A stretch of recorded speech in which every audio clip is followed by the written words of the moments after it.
The shuttle was designed to be used many times. It would launch on a rocket.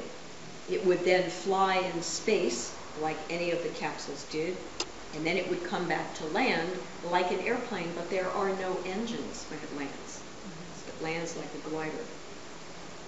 We did many things with the space shuttle, but in the last 10 years, we used it to build the International Space Station. So this is the way the space station looks today.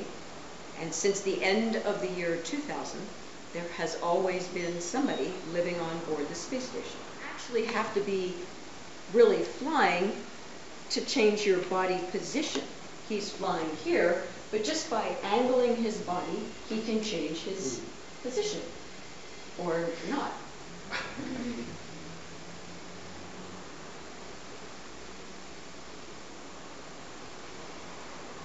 Imagine that you are floating and something very heavy hits you.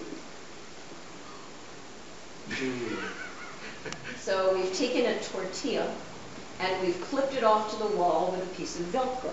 So that's what holds it to the wall. Then we have mustard and ketchup, which provides the surface tension to hold the piece of meat onto the tortilla. And you come over to the wall, you unclip it, roll it over, and there's your hamburger.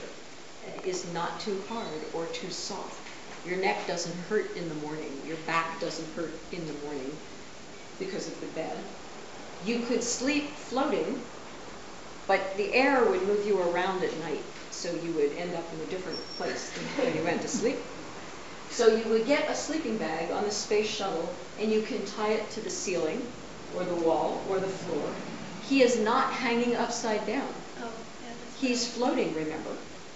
I use this hose. I take the hose down from the wall, and I hold it in the right part of my body. And men and women use the same hose. You slide your toes underneath of the straps so that you don't float away. And when you start the liquid coming from your body, it sucks the liquid like a little vacuum cleaner hose, like the hair cutting, sucks the liquid into a tank. Once it has been collected in the tank, it is reprocessed into drinking water. Or as the crew likes to say, making tomorrow's coffee from today's coffee. Lift up the lid there, and underneath is a can.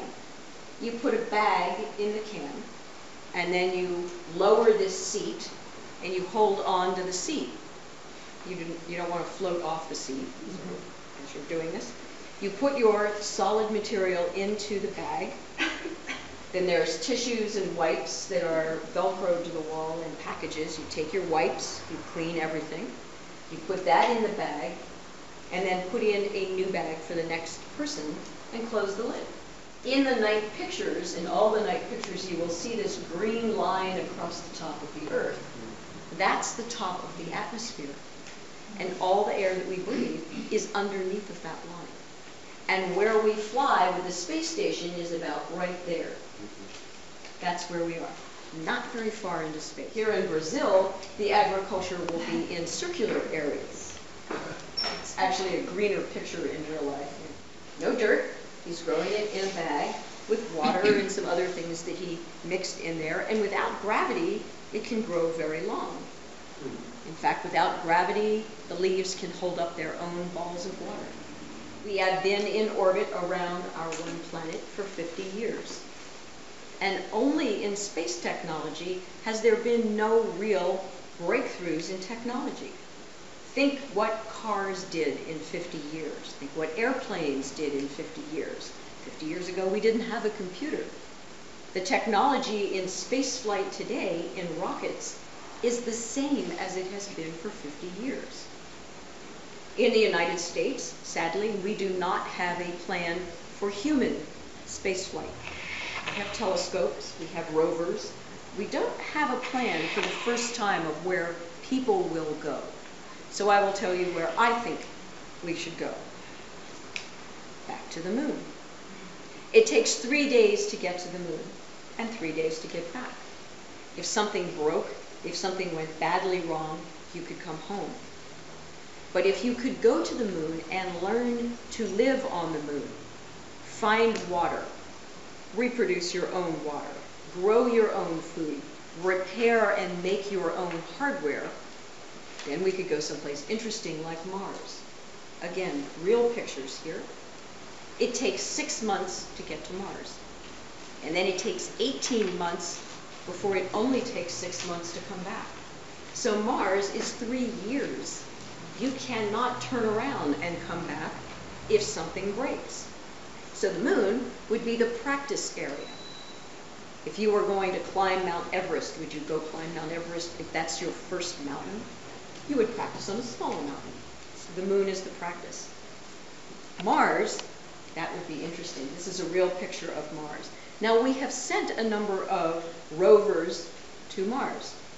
So these are real normal-sized people, and these are the models of what we have sent. The first one that we sent was Sojourner in 1997, and that's how small it was on Mars. The Spirit and Opportunity, you may have heard about, it's that size. That's what that looks like.